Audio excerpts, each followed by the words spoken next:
Assalamualaikum warahmatullahi wabarakatuh. Semoga sihat selalu. Semuanya. Mari kita makan. Hari ni kita menu sederhana saja, tapi menggugah selera. Kita ada ikan miang, goreng kering. Ini kita ada kol rebus. Ini namanya lada garam. Ini kita ada gulai ayam. Bismillahirrahmanirrahim. Mari kita mulai makan. Aduh, sambal ni dah tercium bau sambal dah luar biasa rasanya. Ini dia.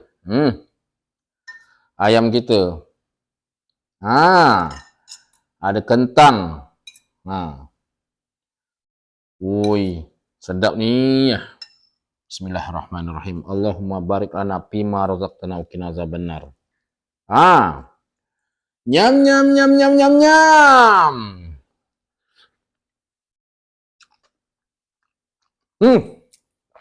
Sedap.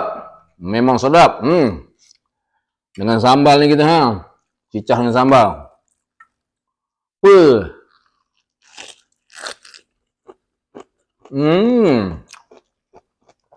Sedap.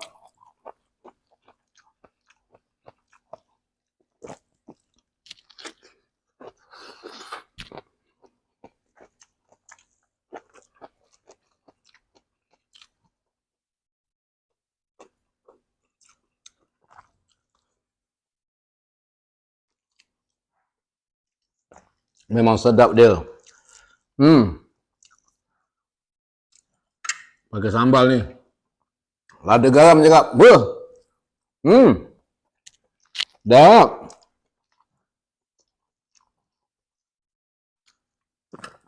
Ayamnya lembut, muda.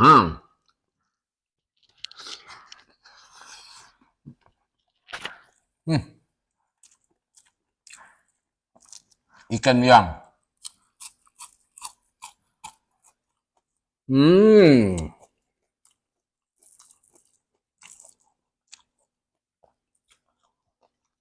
Sedap miangnya.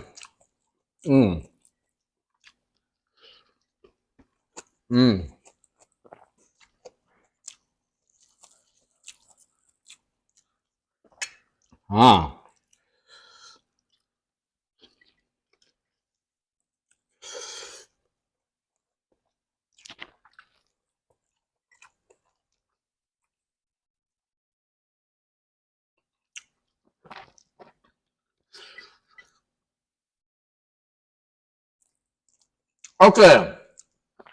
Assalamualaikum warahmatullahi wabarakatuh.